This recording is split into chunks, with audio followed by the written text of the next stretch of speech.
നമസ്കാരം വിദ്യാർത്ഥികളെ, ഈ വിഷയത്തിൽ നിങ്ങൾ MS പ്ലേറ്റിൽ മാർക്ക് ചെയ്യുന്നതിനെ കുറിച്ചും പഞ്ച് ചെയ്യുന്നതിനെ കുറിച്ചും പഠിക്കാൻ പോകുന്നു.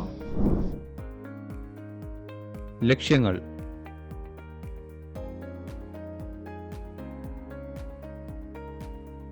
ഈ എക്സസൈസിന് അവസാനം ഇനി പറയുന്നത് മനസ്സിലാക്കാൻ കഴിയും. 150 mm നീളവും 100 mm വീതി 3 mm കനം എന്നിവ അനുസരിച്ച് ജോബ് തയ്യാറാക്കുക. മാർക്കിംഗ് മീഡിയ, കോപ്പർ സൾഫേറ്റ് അല്ലെങ്കിൽ ചോക്ക് പൗഡർ സൊല്യൂഷൻ എന്നിവ എന്താണെന്ന് വിശദീകരിക്കുക. സ്റ്റീൽ റൂളറും സ്ക്രൈബറും ഉപയോഗിച്ച് സ്ട്രെയിറ്റ് ലൈൻ എങ്ങനെയാണ് ചെയ്യുന്നതെന്നതിനെക്കുറിച്ച് വിശദീകരിക്കുക. പ്രിക് പഞ്ച്, പിച്ച് എന്നിവയുടെ ഉപയോഗങ്ങൾ വിവരിക്കുക. MS പ്ലേറ്റിൽ അടയാളപ്പെടുത്തുന്നതിനും പഞ്ച് ചെയ്യുന്നതിനും ആവശ്യമായ ഉപകരണങ്ങൾ.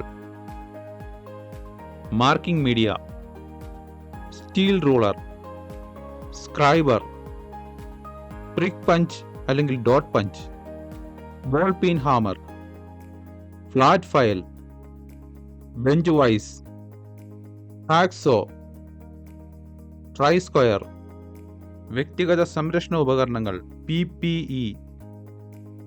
ഇനി MS ഷീറ്റിൽ മാർക്കിംഗ് മീഡിയ ഉപയോഗിക്കുന്നതിനുള്ള തയ്യാറെടുപ്പുകൾ നോക്കാം. ഈ ജോബിന് വേണ്ടി 3 mm കട്ടിയുള്ള ഒരു MS ഷീറ്റ് എടുക്കുക. ഷീറ്റിൽ നിന്ന് അഴുക്കും പൊടിയും എല്ലാം നീക്കി വയർവൂൾ ഉപയോഗിച്ച് ഷീറ്റ് വൃത്തിയാക്കുക.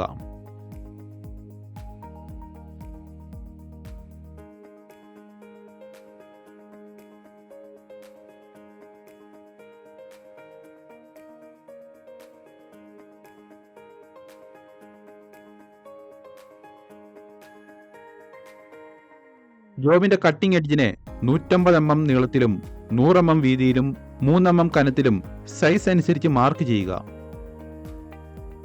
മാർക്ക് ചെയ്ത സൈസിനനുസരിച്ച് ജോബ് പീസുകൾ മുറിക്കാൻ ഷിയറിംഗ് മെഷീൻ ഉപയോഗിക്കുക. അരികുകളുടെ സ്മൂത്ത്നെസ് പരിശോധിക്കുക.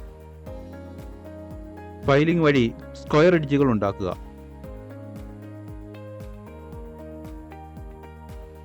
ട്രൈ സ്ക്വയർ ഉപയോഗിച്ച് ചതുരാകൃതി പരിശോധിക്കുക. ചതുരാകൃതി പരിശോധിച്ചതിന് ശേഷം പഞ്ച് ചെയ്യുന്നതിനും അടയാളപ്പെടുത്തുന്നതിനുമായി ജോബ് തയ്യാറാക്കി സൂക്ഷിക്കുക. കോപ്പർ സൾഫേറ്റ് അല്ലെങ്കിൽ ചോക്ക് പൗഡർ സൊല്യൂഷൻ അപ്ലൈ ചെയ്യുക. അത് ഉണങ്ങാൻ അനുവദിക്കുക. ഇനി നമുക്ക് സ്ക്രൈബർ, പ്രിക് പഞ്ച് എന്നീ പ്രക്രിയകളിലൂടെ MS ഷീറ്റിൽ മാർക്ക് ചെയ്യുന്നത് എങ്ങനെയെന്ന് നോക്കാം. വർക്ക് ബെഞ്ചിലോ വർക്ക് ടേബിളിലോ ഫ്ലാറ്റ് പൊസിഷനിൽ ഷീറ്റ് വയ്ക്കുക. 10, 25, 40, 55, 70, 85 mm അകലത്തിൽ ജോബിന്റെ 150 mm ലോങ് എഡ്ജിൽ നിന്ന് സ്റ്റീൽ റൂളും സ്ക്രൈബർ പോയിന്ററും ഉപയോഗിച്ച് point A, B, C, D, E, F എന്നിങ്ങനെ അടയാളപ്പെടുത്തുക.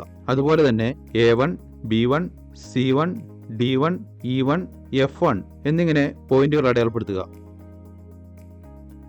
സ്റ്റീൽ റൂളിന്റെ അറ്റത്തിന് ചിലപ്പോൾ ഡാമേജ് സംഭവിക്കാം.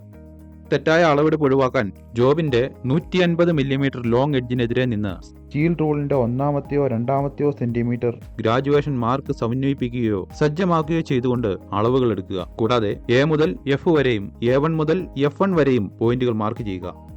A മുതൽ F വരെയും A1 മുതൽ F1 വരെയും സ്കെയിൽ ഉപയോഗിച്ച് മാർക്ക് ചെയ്യുമ്പോൾ അവിടെ പാരലാക്സ് എറർ ഒന്നും ഇല്ല എന്ന് ഉറപ്പാക്കണം. സ്റ്റീൽ റൂളും സ്ക്രൈബറും ഉപയോഗിച്ച് ലൈനുകൾ വരയ്ക്കുക. A1, B1, C1, D1, E1, F1 എന്നിങ്ങനെ. സ്ക്രൈബർ ചെരിച്ച് സ്ട്രോക്കിന്റെ ദിശയിൽ നിങ്ങളുടെ നേരെ തന്നെ വരയ്ക്കുക.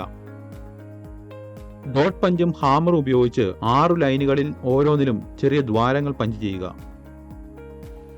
ഹാമറിംഗ് ചെയ്യുമ്പോൾ ഹാൻഡിലിന്റെ ഏറ്റവും അറ്റത്തായി പിടിക്കുക.